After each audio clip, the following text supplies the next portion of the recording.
tarde aos irmãos. Enquanto o Edu conserta para a gente aqui, eu peço a você que, por gentileza, abra comigo sua Bíblia no Evangelho de João, capítulo 8, do versículo 48 ao 59. Hoje, com a graça do nosso Deus, concluiremos o 8º e longo capítulo no qual nós percebemos um forte embate do Senhor Jesus contra a elite religiosa. E nós vamos perceber esse embate se acentuando ainda mais no nosso texto. Com a palavra do Senhor aberta, assim diz o nosso Deus. Responderam, pois, os judeus e lhe disseram: porventura não temos razão em dizer que és samaritano e tens demônio? Replicou Jesus: eu não tenho demônio. Pelo contrário, honro a meu Pai, e vós me desonrais. Eu não procuro a minha glória. A quem a busque e julgue. Em verdade vos digo, se alguém guarda a minha palavra, não verá a morte eternamente. Disseram-lhe os judeus: agora estamos certos de que tens demônio. Abraão morreu, também os profetas. E tu dizes, se alguém guardar a minha palavra, não provará a morte eternamente? És maior do que Abraão, nosso pai, que morreu? Também os profetas morreram. Quem, pois, te fazes ser? Respondeu Jesus: se eu me glorifico a mim mesmo, a minha glória nada é. Quem me glorifica é meu Pai, o qual vós dizeis que é vosso Deus. Entretanto, vós não o tendes conhecido. Eu, porém, o conheço. Se eu disser que não o conheço, serei como vós, mentiroso. Mas eu conheço e guardo a sua palavra. Abraão, vosso pai, alegrou-se por ver o meu dia. Viu-o e regozijou-se.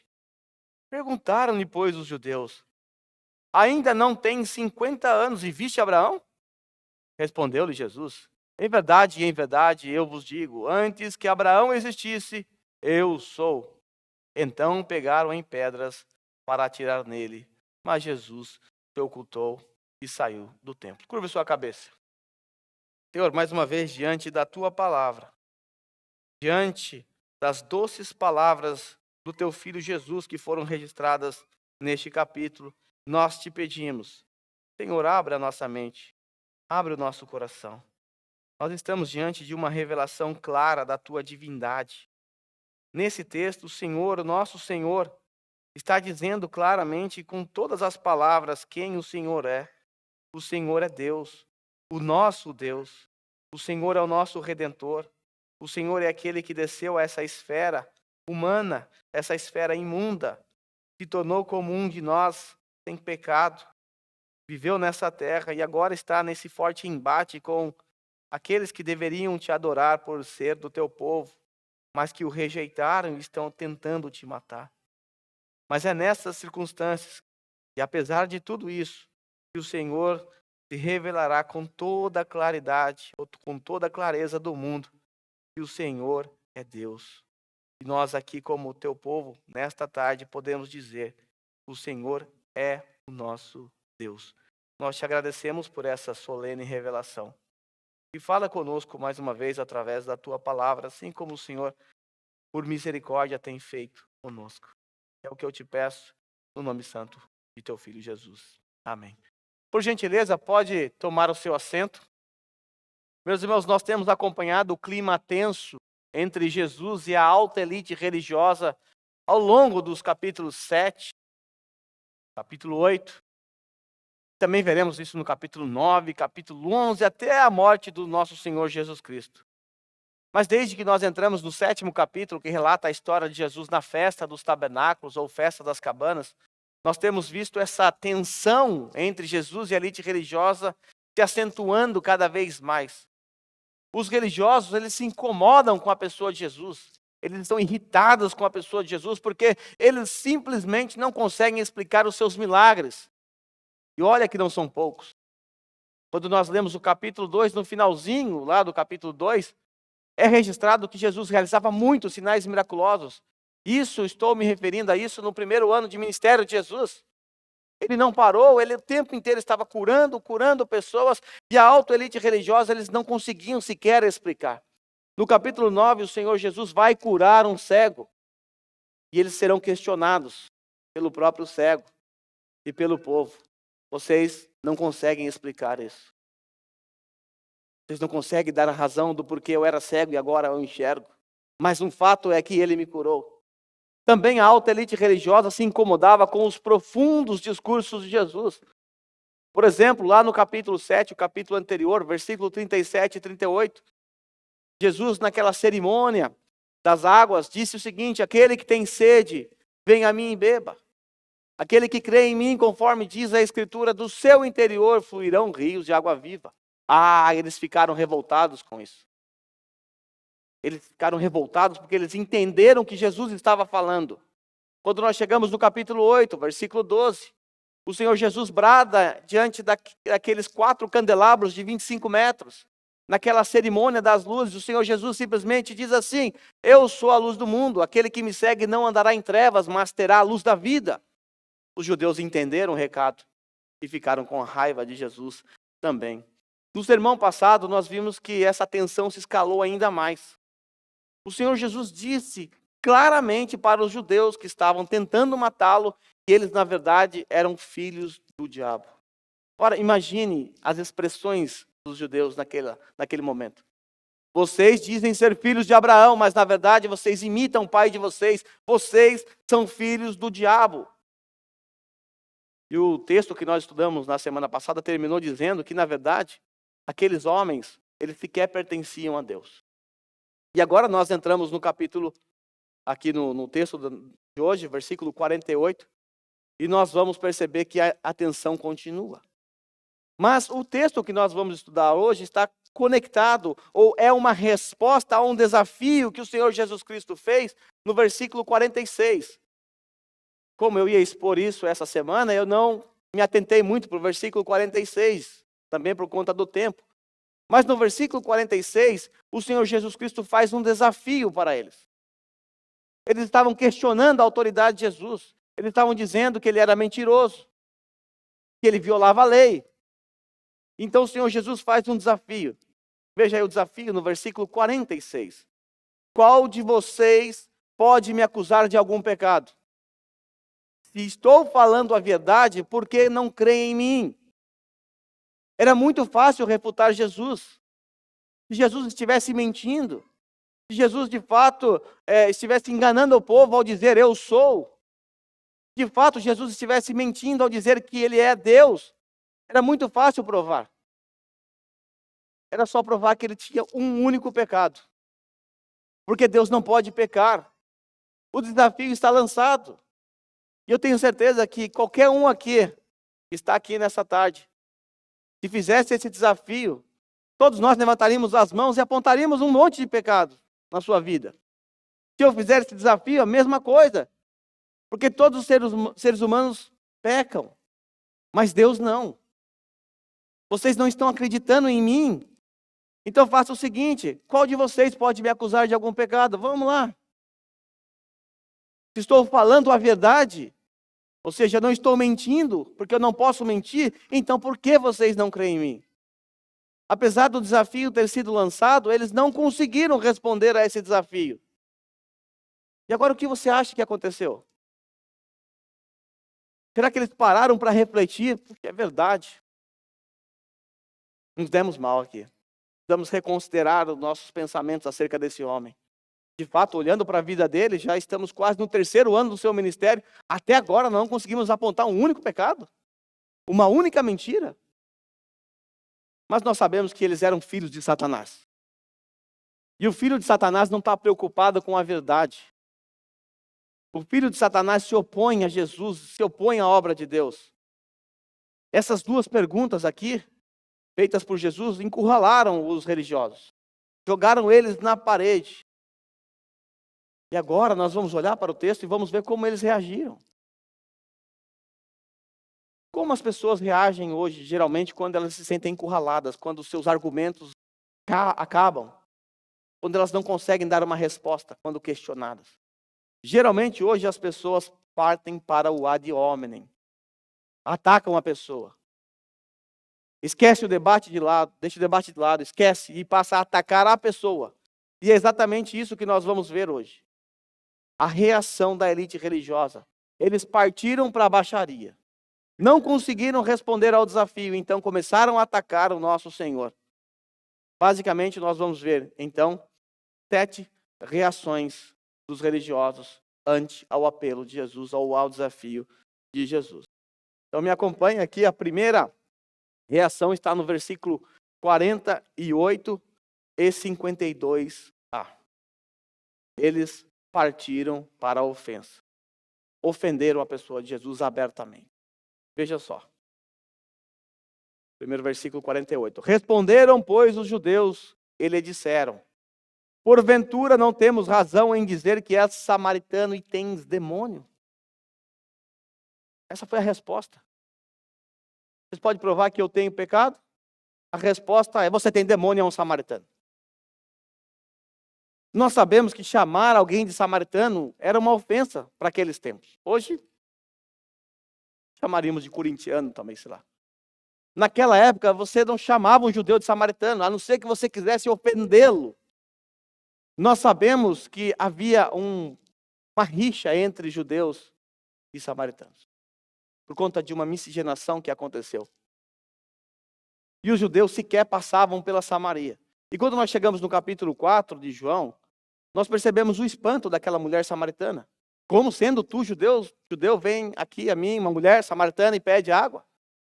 E João acrescenta ali um comentário: os judeus não se dão bem com os samaritanos, ou não tomam no mesmo recipiente. Ela ficou espantada, porque normalmente um judeu dava a volta, aumentava a sua rota em cerca de 100 quilômetros para não passar por Samaria, porque eles se odiavam. Então, quer ofender um judeu? Chame ele de samaritano. Você é um samaritano. Ah, é que nem xingar a mãe, né? Na nossa infância era assim, partia para cima. Era algo extremamente ofensivo. Mas a ofensa não parou por aí. Isso já foi ofensivo demais. Eles chamaram também nosso Senhor de endemoniado. Veja o versículo 48 ainda. Responderam, pois, os judeus e lhe disseram: porventura não temos razão em dizer que és samaritano e tens demônio? Aí você corre lá para o versículo 52.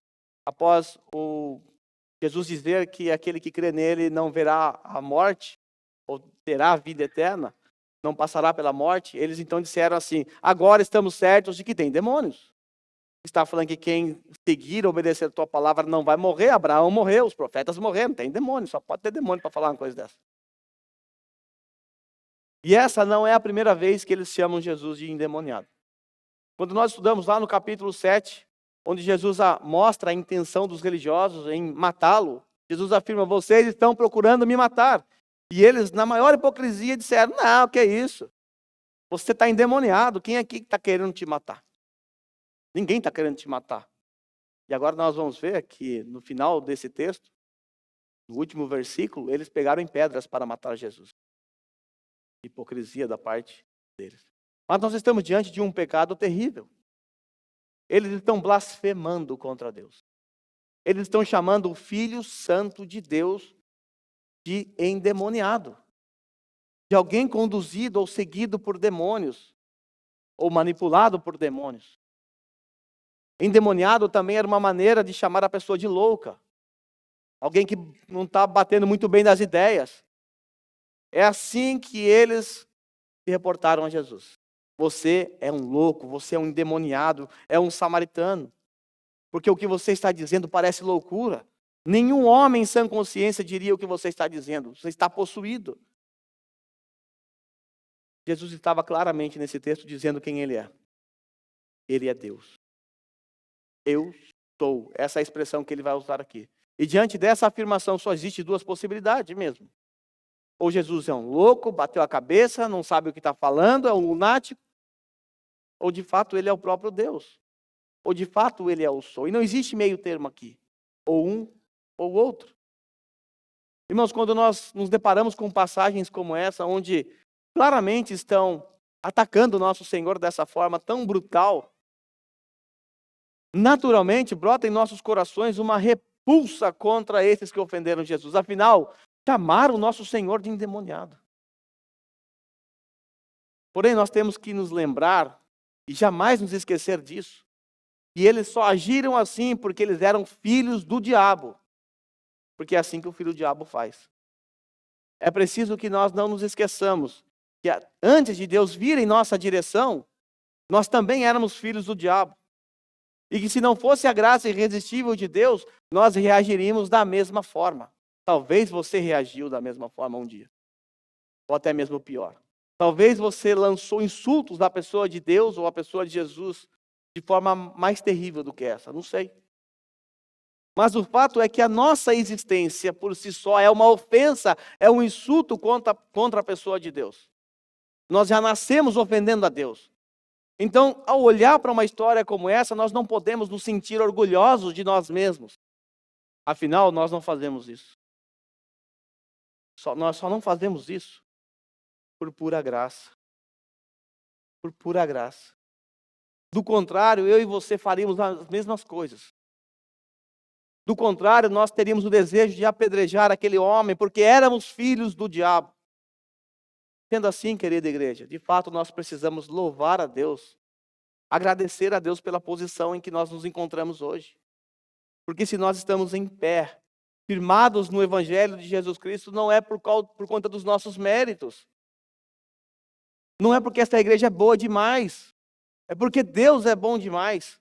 É porque há muita bondade de Deus em nossas vidas. Por isso, quando nós olhamos para algumas igrejas ou algumas seitas paraprotestantes que estão distantes do Evangelho, igrejas que aceitam, por exemplo, hoje ordenação de homossexuais, isso está crescendo no Brasil, a ordenação feminina, a crença na teologia da prosperidade, igrejas que adotam a teologia liberal, igrejas que adotam ou defendem doutrinas que contrariam a sã doutrina, como a teologia da libertação, por exemplo, e inúmeras outras doutrinas que estão distantes do verdadeiro evangelho. É verdade que nós, como cristãos e como líderes, temos que refutar essas coisas. Isso faz parte, o apóstolo Paulo fazia isso constantemente em suas cartas. Nós temos que fazer isso, mas nunca, jamais, a parte de um espírito humilde. Jamais. Nunca devemos pensar que nós estamos nessa igreja bíblica por causa da nossa capacidade de discernir, de escolher não ofender a Deus. Nós estamos aqui porque o ofendido que foi Deus teve misericórdia de nós e abriu os nossos corações. Então nós estamos aqui não porque somos melhores do que os outros, não porque somos melhores do que outras igrejas que se afastaram da palavra. Estamos aqui porque o Senhor graciosamente abriu os nossos olhos e nos fez enxergar a nossa tolice. Isso significa então que nós não somos melhores do que ninguém. Em primeiro lugar, nós ainda éramos filhos de Satanás. E em segundo lugar, nós não somos melhores do que essas igrejas, porque foi Deus que abriu os nossos olhos. Pura graça. Pura graça. Eu repito, já nascemos ofendendo a Deus. Essa é a nossa condição. Então, diante de um texto desse, por favor, não sinta a repulsa desses judeus. Porque era assim que eu e você faríamos. Talvez, ainda hoje, é isso que você tem feito.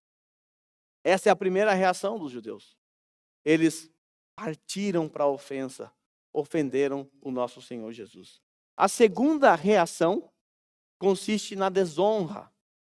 Eles desonraram o nosso Senhor Jesus Cristo. Versículo 49. Replicou Jesus: eu não tenho demônio.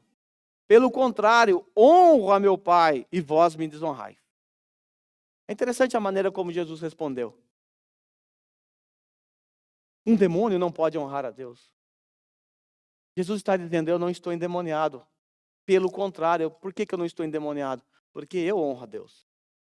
O demônio desonra a Deus e vocês me desonram. Nas entrelinhas, o Senhor Jesus está dizendo que, na verdade, eles que estão sendo guiados por Satanás, que é o seu pai. Porque Jesus está honrando a Deus constantemente. Eles estão desonrando o Filho de Deus. E ao desonrar o Filho de Deus, estão automaticamente desonrando o nosso Senhor Jesus Cristo. Lá no capítulo 5, o Senhor Jesus deixou muito claro que quem desonra o filho, desonra o pai. Quem não honra o filho, não honra o pai. Veja aí o versículo 23, capítulo 5. Para que todos honrem o filho como honra o pai. Aquele que não honra o filho, também não honra o pai que o enviou. Vocês não estão me honrando. Na verdade, vocês estão desonrando o próprio pai. Ao me desonrar, vocês desonram aquele que vocês chamam de pai. E Jesus vai dizer que, na verdade, não era um pai deles. Não era pai deles. Como nós podemos perceber, aqueles homens não estavam apenas desonrando uma pessoa, um homem, um profeta.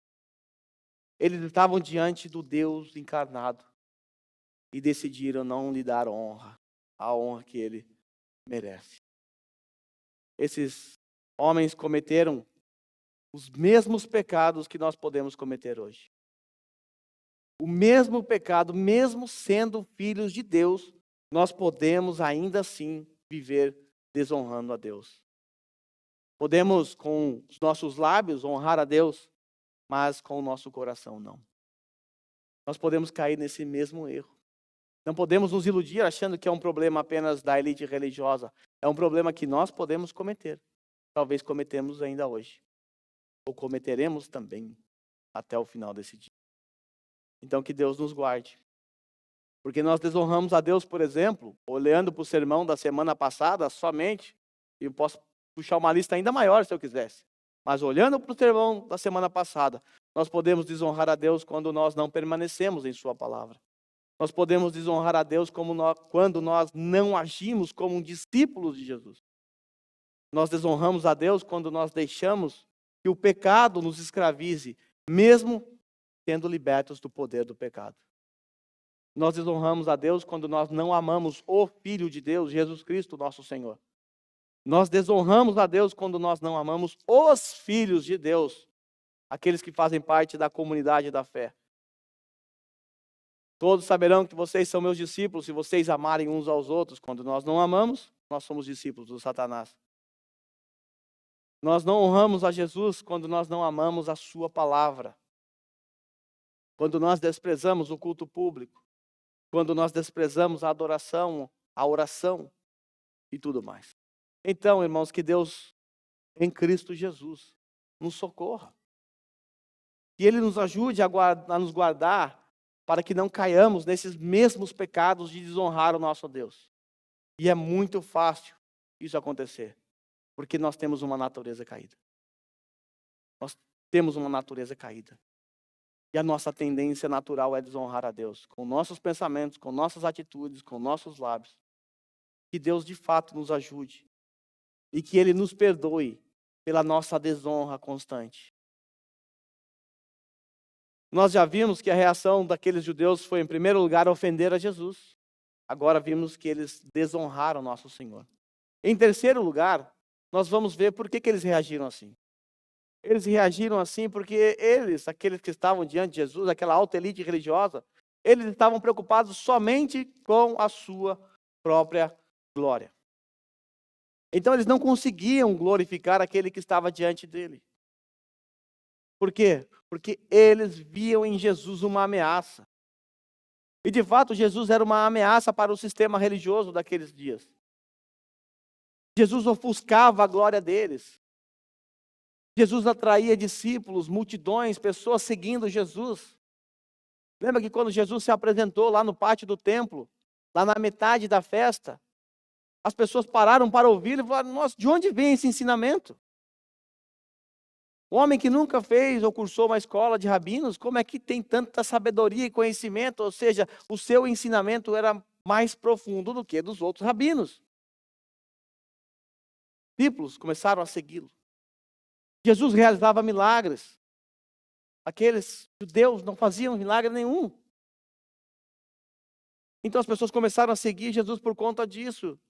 Por conta também do seu discurso profundo. Muitos começaram a seguir, outros não. Mas o fato é que Jesus ofuscava a glória daqueles homens. Como bem sabemos, por conta de Mateus, capítulo 23. Quando o Senhor Jesus se dirige aos fariseus, sobretudo. Nós sabemos que aqueles homens são descritos como pessoas que atam fardos pesados, mas que não movem um dedo sequer para ajudar. São pessoas que praticam boas obras apenas para serem vistos pelos homens. Querem glórias para si. Jesus diz lá no capítulo 23 que eles amam ser saudados nas praças como mestres, rabis. Amam as primeiras cadeiras das sinagogas. Assim são esses homens, ávidos por glória para si mesmos. E aí Jesus então diz assim: eu não procuro a minha própria glória. Há quem busque e julgue vocês. Vocês. Aqui está um pecado que também nós temos a tendência de cair. O ser humano, por natureza é ávido por querer glória para si. Basta ver a criança. As nossas crianças são assim. Quando eles tiram notas boas, eles querem o quê? Uma nota de louvor. Parabéns, servo bom e fiel. Está aqui seu Kozukai. Todas as pessoas gostam de um afago, de uma nota de louvor, de um elogio. E isso acontece muito dentro de contexto de igreja. Acontece lá fora também, claro. Mas isso acontece dentro do contexto de igreja, principalmente onde as pessoas querem ser vistas pelos outros. Querem realizar aqui obras, servindo ao Senhor de maneira a se autoexaltar. Pessoas podem estar fazendo coisas aqui, tarefas, esperando apenas um elogio ou um aplauso. Estão esperando louvores dos homens. Se nós realizamos alguma atividade aqui na igreja, seja ela qual for, desde montar uma cadeira, cantar aqui à frente, pregar, ou fazer qualquer outra coisa, e ao fazer isso, esperamos dos homens um elogio, então não é para Deus o que nós estamos fazendo. É em troca de um elogio. E se você se sentir ofendido quando ninguém te elogia por algo que você fez, então você não fez para Deus, você fez para a sua própria glória. Nós sabemos que o fim principal do homem é a glória de Deus. Fomos criados para a glória de Deus. Sendo assim, nós precisamos desesperadamente suplicar a Deus diariamente para que Ele nos ajude a viver para a glória dEle. Que Ele nos ajude a perceber que tudo o que fazemos deve ser feito para a glória de Deus. Afinal, quer comais, quer bebais ou façais qualquer outra coisa. Comer e beber, ou qualquer outra coisa. Fazei tudo para a glória de Deus. Esse é um desafio para nós. E nós só conseguimos viver sobre e deu glória para a glória de Deus, se Deus nos ajudar. Por isso precisamos desesperadamente pedir a Deus diariamente: socorre-nos. Nos ajude a viver esse dia para a tua glória. Ou no final do dia chegar para Deus e dizer: perdoa-me, eu não vivi esse dia para a tua glória. Perdoe. Eu sou um filho teu, mas vivi como se fosse um filho de Satanás hoje. Me perdoe. E Ele vai te perdoar. E vai te dar força para você se tornar cada dia melhor em Cristo. Nós já vimos que a reação dos judeus foi, em primeiro lugar, ofender a Jesus. Partiram para cima, endemoniado, um doido. Em segundo lugar, eles desonraram Jesus.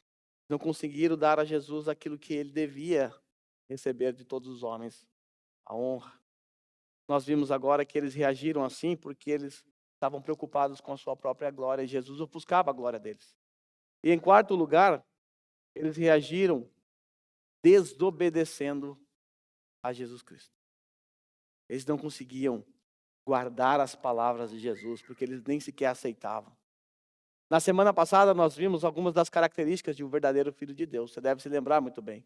Nós vimos que aquele que é filho de Deus é aquele que guarda a sua palavra.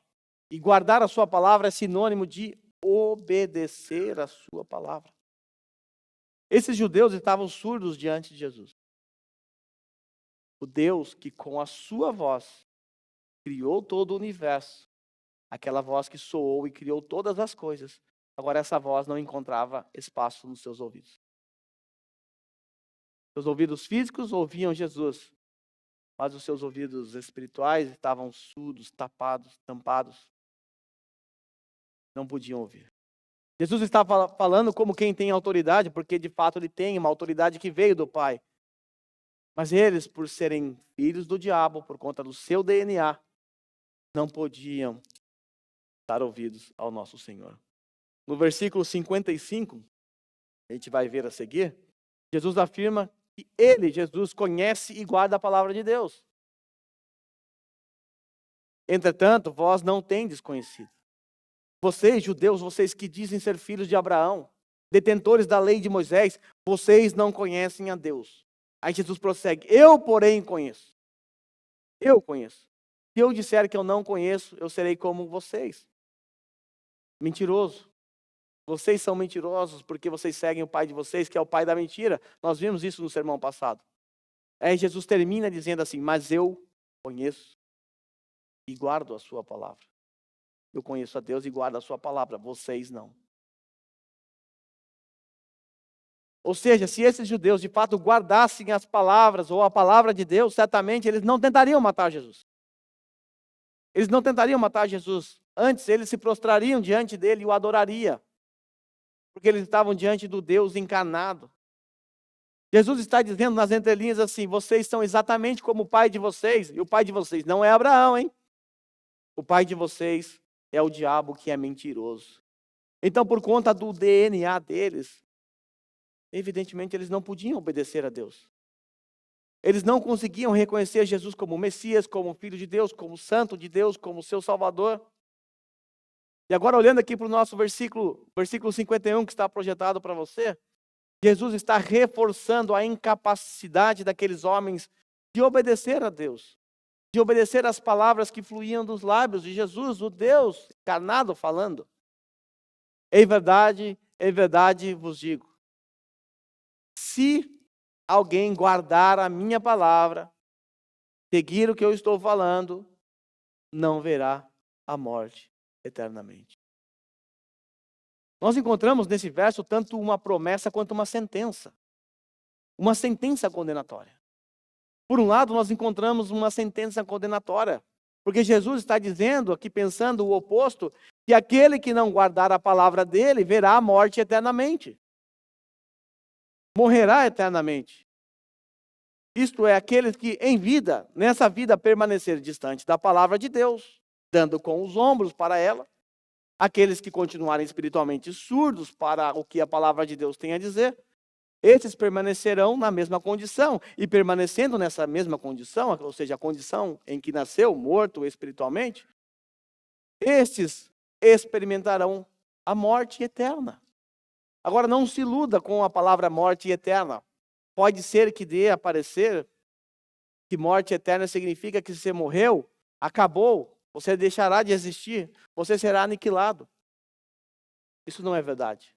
Porque se fosse assim, você poderia descansar, ficar tranquilo, continuar desprezando a Deus a sua vida toda. Afinal, aproveite a sua vida. Você vai morrer, vai acabar mesmo.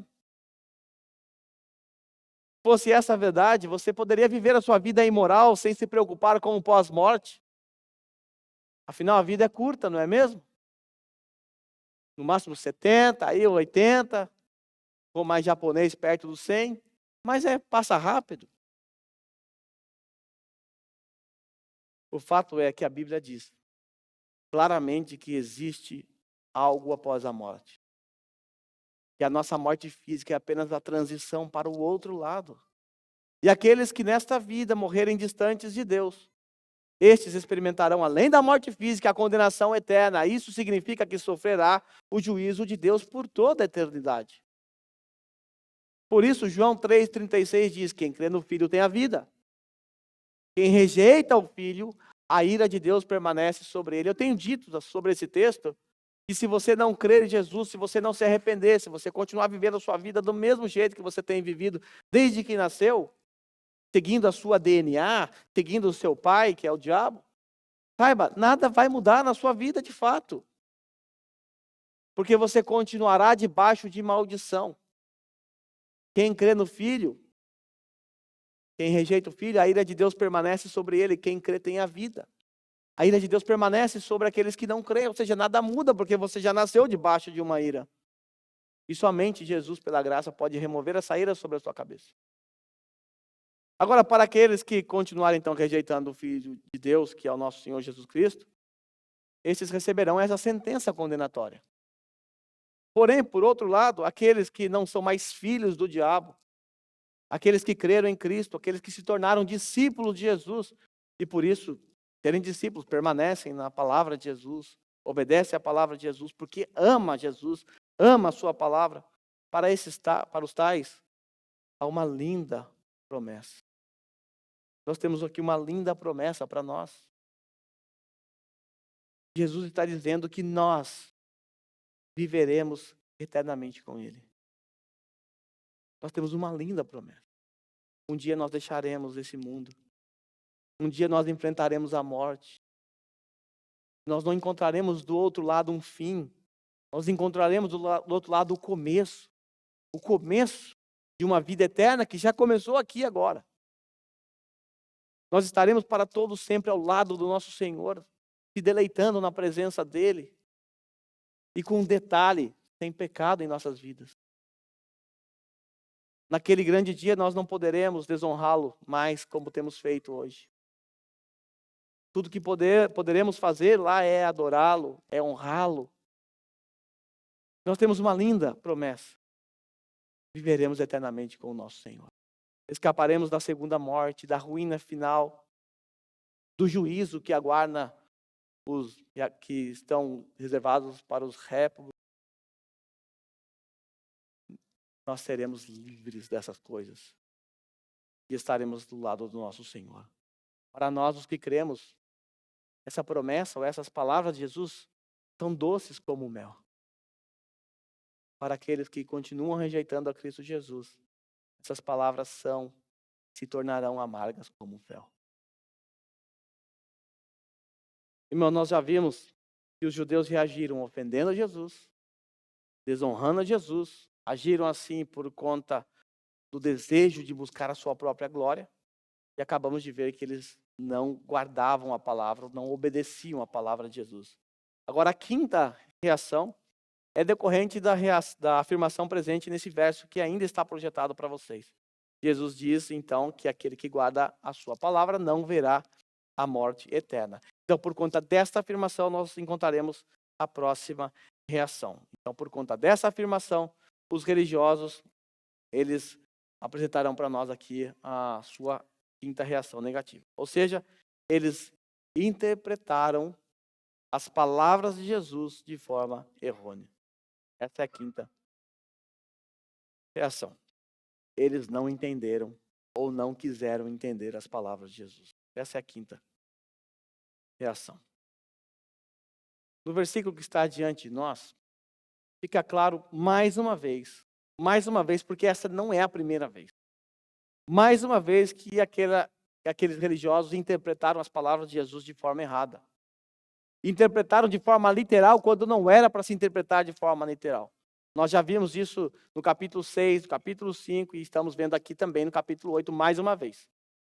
Vamos ver isso mais para frente também. Os judeus, eles não interpretavam as palavras de Jesus de forma figurada quando deveria se interpretar de forma figurada. Partiam para o literal. Ou eles não entendiam ou não queriam entender o significado das palavras de Jesus. Jesus, em nenhum momento no texto aqui, está dizendo que ele vai livrar aqueles que pertencem a ele da morte física. Não é isso que Jesus está propondo. Jesus não estava negando que Abraão, que os profetas, e todos os seres humanos experimentariam a morte física, salvo 2 exceções na história, né? Veja o argumento deles. Disseram-lhe os judeus, agora estamos certos de que tem demônio. Está falando que não vai morrer? Está falando que quem seguir, que quem crê em você não vai morrer? As pessoas creram no que Abraão falou, morreram. O próprio Abraão morreu. Os profetas falaram em nome de Deus, alguns permaneceram nas palavras dos profetas, e mesmo assim todo mundo morreu. Abraão morreu, também os profetas, e tu dizes, se alguém guardar a minha palavra, não provará a morte eternamente. Como assim? Desde que o mundo se conhece por mundo, Deus levantou profetas. E esses profetas falaram em nome de Deus. Pessoas permaneceram em suas palavras e morreram. Abraão, onde está Abraão? Morto. Os profetas, morreu também. Será que nós não estamos corretos em dizer que está endemoniado porque você está falando como um louco? Não faz sentido. E aí eles levantam uma pergunta: és maior do que Abraão, nosso pai, que morreu? Também os profetas morreram? Será que você é maior do que o nosso pai, Abraão? Vale lembrar que no capítulo 4, a mulher samaritana fez uma pergunta semelhante. Quando Jesus falou daquela água viva, aquela mulher disse assim: por acaso és maior do que nosso pai Jacó, que deu de beber para os gados, para nós e tudo mais? A resposta para aquela mulher é sim, ele é maior do que o seu pai Jacó. E a resposta é a mesma aqui. De fato, Jesus é maior do que o seu pai Abraão. Ele é maior. Na verdade, ele é o Criador e Senhor de Abraão. Aí respondeu Jesus. Eles fizeram uma outra pergunta. Quem, pois, te fazes ser? Ou seja, quem você está achando que você é? O que você está querendo dizer com isso? Claramente, Jesus estava afirmando a sua divindade. Eles nem precisavam fazer essa pergunta, mas fizeram. No próximo versículo, nós vamos ver Jesus respondendo de forma clara essa pergunta aqui. Mas por hora, nós não vamos tocar nela aqui. Mas as palavras de Jesus são claras aqui. Qualquer um que consegue entender essas palavras, que são palavras claras, mas eles não entenderam. Ou não quiseram entender o significado dessas palavras. Infelizmente, esse não é um problema próprio dos dias de Jesus. Infelizmente, nós vivemos em tempos onde a dita cristandade tende a fingir que não entende o significado das palavras de Deus. Tão somente porque, em muitos casos, não se adequa aos seus desejos ou às suas preferências. Há muitas pessoas que fingem não entender o significado literal das palavras quando não lhe convém. Tendem a distorcer a palavra de Deus por conta da sua cosmovisão. Recentemente eu vi um debate onde uma pastora, então já está errado aqui, talvez você já ficou assustado com isso. Pastora, a gente sabe que não tem. Mas você vai ficar ainda mais chocado agora. Pastora lésbica. E ela estava nesse debate defendendo o indefensável. Ela estava defendendo que Deus não condena o homossexualismo. Sendo que a Bíblia é muito clara com relação a esse ponto. Mas é muito clara mesmo. Na verdade, a palavra de Deus não apoia não só o homossexualismo, mas não apoia também o pastorado feminino. Mas deixa o pastorado feminino para depois. E nesse debate, todas as vezes que o debatedor questionava aquela mulher com textos que são claros como um cristal, não tem como entender de forma diferente, a dita pastora sempre dizia que o texto não significa aquilo que o texto estava dizendo. Quase que eu usei as palavras dos religiosos aqui, está endemoniado. Não é possível. O debatedor lançava ali um texto e fazia uma pergunta, falava, agora ela não tem como falar que o texto não significa, e ela conseguia distorcer o texto, dar umas piruetas ali no texto e fazer o texto falar o que o texto não falava. Aí eu tive que parar de ver o debate, porque eu já estava perdendo a paciência com aquela dita pastora. Padrão, não é possível, ela está brincando, ela não pode acreditar no que ela está falando. Mas o que nós estamos vendo aqui? Ela simplesmente não queria que o texto falasse aquilo que o texto está falando. Era algo que contrariava a sua preferência sexual, então eu não posso acreditar que Deus está falando contra o homossexualismo, ele tem que falar alguma coisa diferente. Exatamente isso que esses homens estavam fazendo. As palavras de Jesus eram claras, mas eles estavam distorcendo. Jesus claramente estava falando de uma morte eterna. Eles levaram para o lado literal da morte física. Hoje, muitos cristãos podem dar as mãos para a elite religiosa dos dias de Jesus. Há muitos que são ávidos em distorcer a palavra de Deus ou acrescentar quando lhe convém. Sendo assim, irmãos, que o nosso bom Deus nos ajude mais uma vez. Nos ajude a sermos bons hermeneutas, ou bons intérpretes da palavra de Deus. Que o Espírito Santo ilumine a nossa mente, de fato, para que venhamos a entender corretamente o significado das palavras de Jesus. E mesmo quando o significado for espinhoso para nós, dolorido, difícil de engolir, amargo, que aceitemos simplesmente porque é a palavra de Deus e eu não tenho o direito de dar um significado diferente a ela. Não são minhas palavras, é a palavra dele. E ela tem que ser obedecida do jeito que é, do jeito que está. E não coloquemos a nossa cosmovisão ao interpretar a palavra de Deus. Antes, subjuguemos as nossas cosmovisões à palavra de Deus. E se ela não se adequar, quebre a sua cosmovisão. Quebre a sua opinião.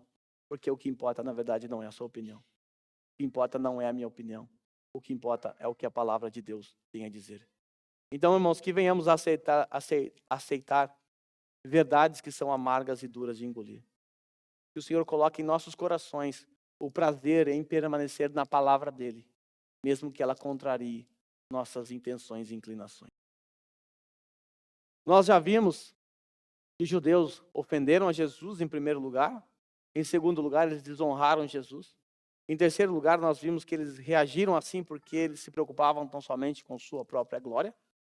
Em quarto lugar, eles reagiram desobedecendo ou não guardando a palavra de Jesus. E em quinto lugar, eles não quiseram ou não entenderam o significado das palavras de Jesus. Preferiram dar um significado diferente. Em sexto lugar, eles não se alegraram com a presença do Deus encarnado na terra. Veja aí o versículo 56 e 57. Abraão, vosso pai, Jesus falando aqui, alegrou-se por ver o meu dia. Viu-o e regozijou-se. Perguntaram-lhe, pois, os judeus, ainda não tem 50 anos e viste Abraão? Como assim? Nós encontramos no versículo 56 palavras emblemáticas e aparentemente anacrônicas. O que é anacrônica? Fora do tempo. Na mente dos judeus, eles pensaram assim, peraí, Abraão viveu há quase 2000 anos atrás. Você tem apenas aqui uns 32 anos, que era mais ou menos a idade de Jesus naquele tempo. E eles exageraram para 50. Tem certeza mesmo que você viu Abraão? Tem certeza que você é contemporâneo de Abraão? Como assim? Você não tem nem 50 anos. E aí eles questionaram Jesus no versículo 57. Você, aparentemente, é novo, está dizendo uma loucura. O que você está falando não faz sentido. Veja que eles estão dando um significado diferente mais uma vez para as palavras de Jesus. Jesus não estava dizendo que ele tem mais de 2000 anos. Jesus estava dizendo que Abraão viu Jesus. E se alegrou, é diferente. Ele se alegrou porque viu o dia de Jesus. Ele contemplou algo lá na frente, algo que aconteceria, e se alegrou por algo que ele viu. Certamente, quando nós nos deparamos com um versículo como esse, algumas perguntas surgem na nossa mente. Tá, mas quando é que Abraão viu Jesus e se alegrou? Quando lá você está lendo no Antigo Testamento, você viu isso acontecer?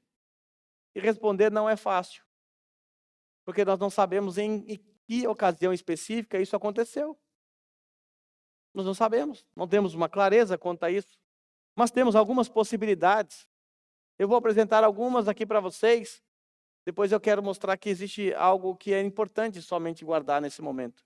Apesar de não termos as respostas corretas ou não saber qual é. Em primeiro lugar, com base em Gênesis capítulo 15, versículo 17 e 21, por exemplo. Passagem em que Deus faz aquela aliança com Abraão, em que ele promete dar a ele a terra, conhecida como terra prometida.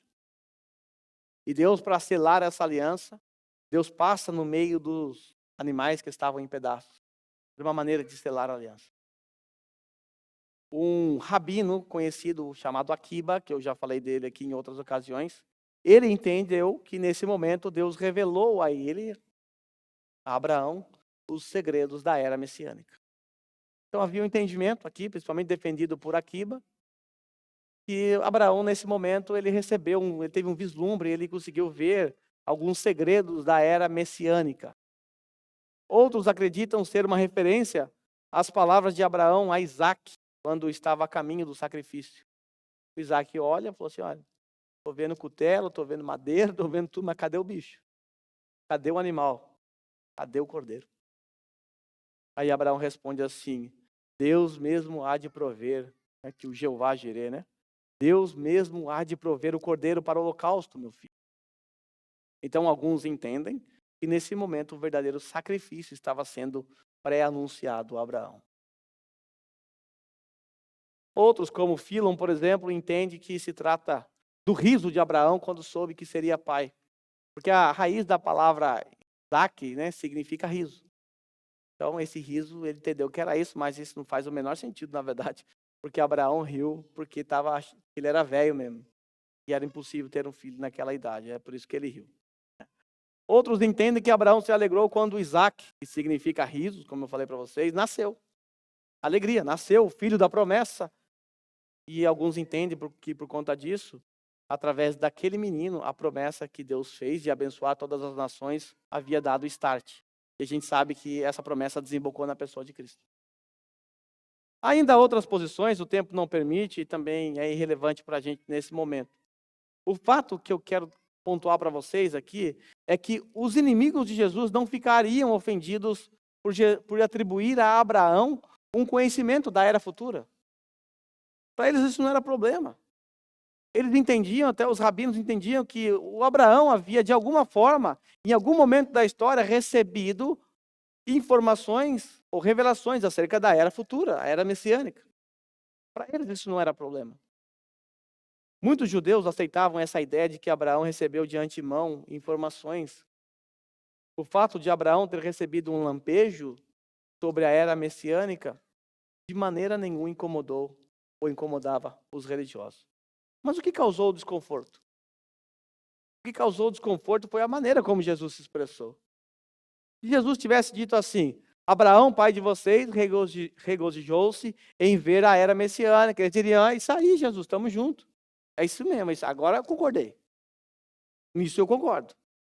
Mas não foi isso que Jesus disse. Jesus disse assim: Abraão, vosso pai, alegrou-se por ver o meu dia. Ele está dizendo claramente que ele é o Messias.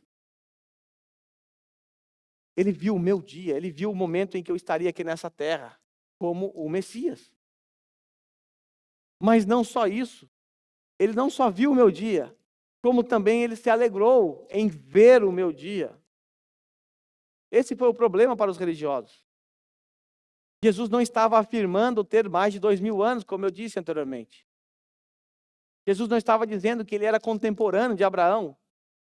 O que ele está dizendo é que Abraão viu, contemplou o momento em que ele estaria aqui nessa terra e se alegrou por isso.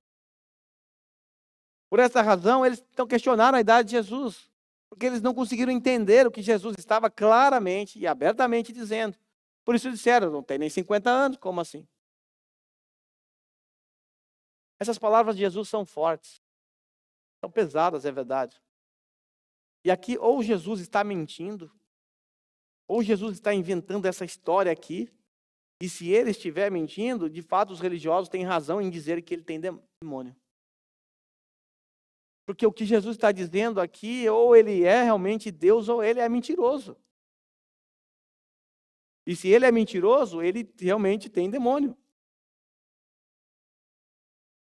Ou a outra opção, que é a que nós cremos, ou que devemos crer, é que Jesus de fato está falando a verdade.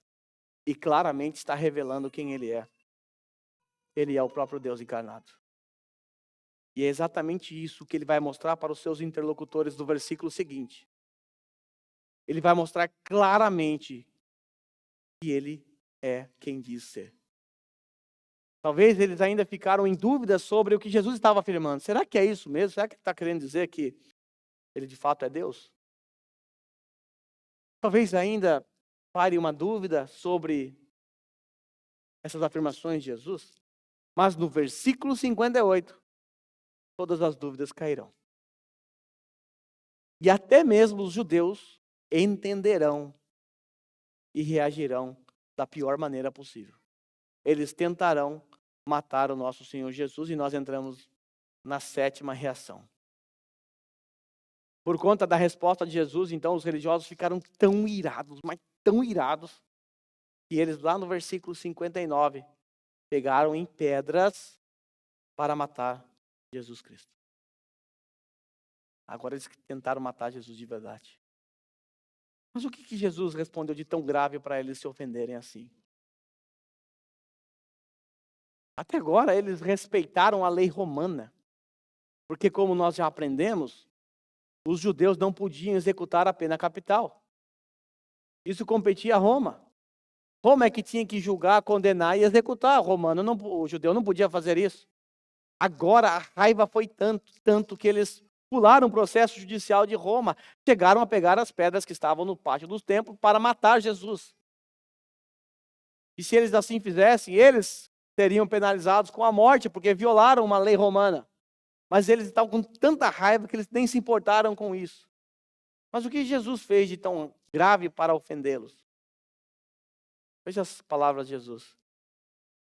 Em verdade vos digo, antes que Abraão existisse, eu sou. Quando Jesus falou isso, eu consigo imaginar a expressão, a raiva, o ódio, aqueles homens mordendo os lábios de tanta raiva. Porque Jesus agora está dizendo com toda a clareza do mundo, de forma que até mesmo os filhos de Satanás não podem negar o significado de suas palavras. Antes que Abraão existisse, eu sou. Jesus não somente viu Abraão, mas Jesus vem antes de Abraão.